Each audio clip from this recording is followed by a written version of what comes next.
as the media director of the Konrad Adenauer Stiftung, and you are organizing an international seminar on the political public relations in the ASEAN context in Phnom Penh, right after the Cambodian summit here. How can you arrange this kind of timing so that the subject is relevant? First of all, the date for the ASEAN summit, also because of the chairmanship of Cambodia right now, was of course set. And then we kind of thought about what could we do to kind of add to that summit.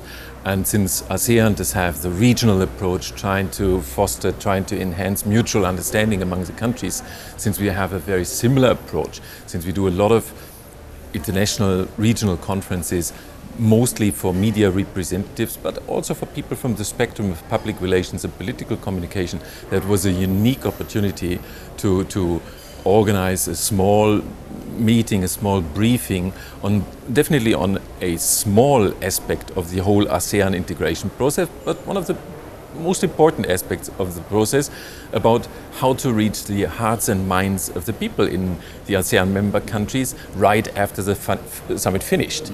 We've heard from the seminar that the ASEAN Economic Community, the regional integration, is driven largely by the leaders of this region. And somehow this move has not gone through or trickled down, have a trickle-down effect, reaching the mass or the common people.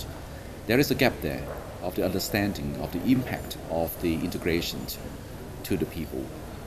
What kind of role that you see yourself as an organization in trying to help bridge this gap? First of all, I have to say, as a European, as a German and a European, and as an employee of Konrad Adenauer Foundation, from our experience, also from experience of Konrad Adenauer, who very much tried to promote the idea of a European Union years back, that things take time.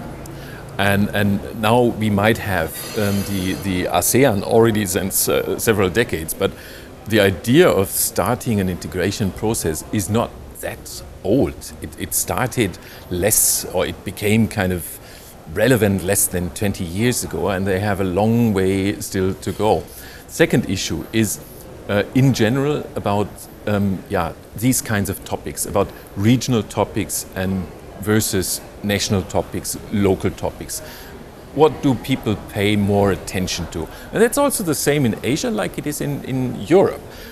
It's always very, very difficult to explain to people and to attract people to listen to or to inform themselves about regional issues. Because these regional issues seem to be quite far away, they seem to be more complex, but we should not underestimate one aspect.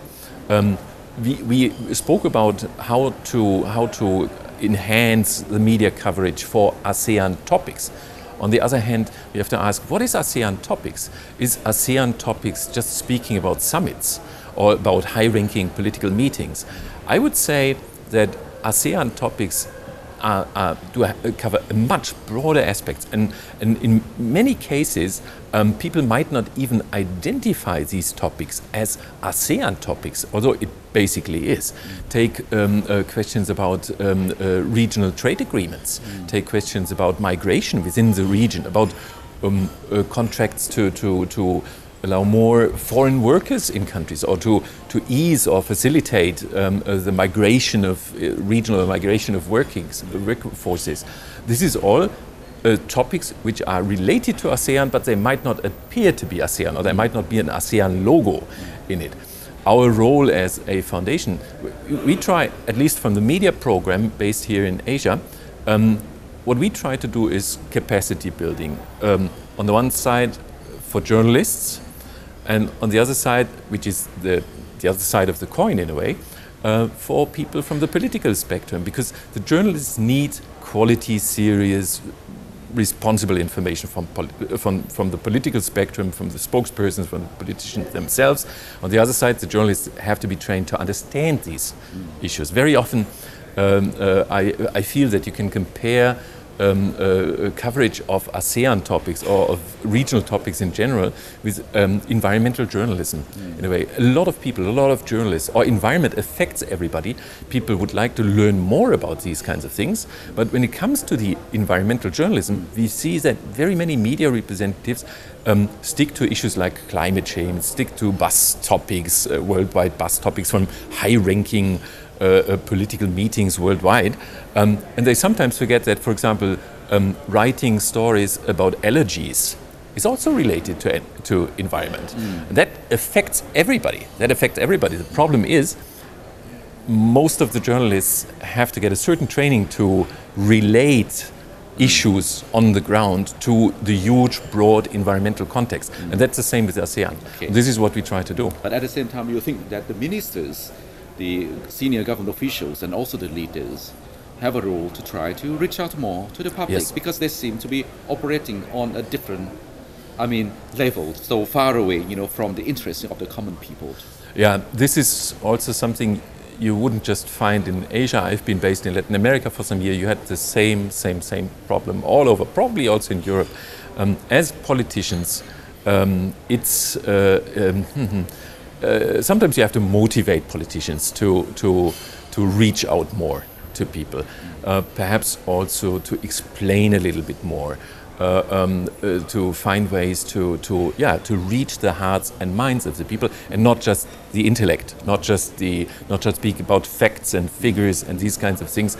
There's also a lot of soft issues or soft topics related to kind of create a vision for ASEAN or for the region, or to create kind of an ASEAN identity among people. The same we have in Europe, to create an idea of being a European is quite tough. It's quite hard. And in case of these politicians, they mostly already feel like being Europeans or being people from that region. And sometimes I feel that they need to get motivated to reach out more, to also kind of attract people to.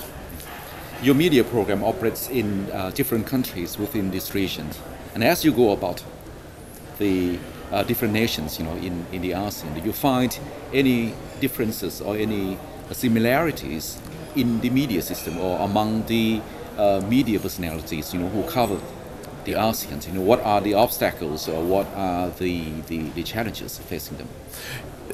There is huge amounts of differences. There's very different media systems in the whole ASEAN region. You can't compare the Philippines, for example, to Vietnam or Laos. It's very, very hard to compare the media system of Cambodia to let's say, the media landscape in Singapore, for example, or Malaysia. It's very hard to compare.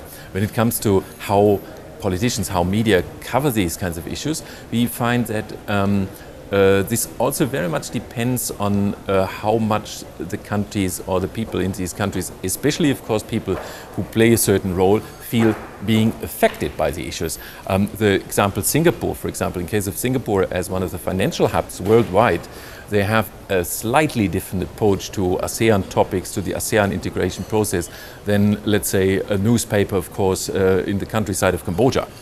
For them, there might be totally different issues important, or as we've heard, one example from Thailand, from Phuket in this case, where people urgently need more nurses for hospitals and would probably love to get some more nurses from foreign countries. This is something you would perhaps not find right now in Vietnam or in the Philippines. So there is huge differences, and the media coverage, as well as what the politicians concentrate on, very much depends on what is really affecting these respective countries.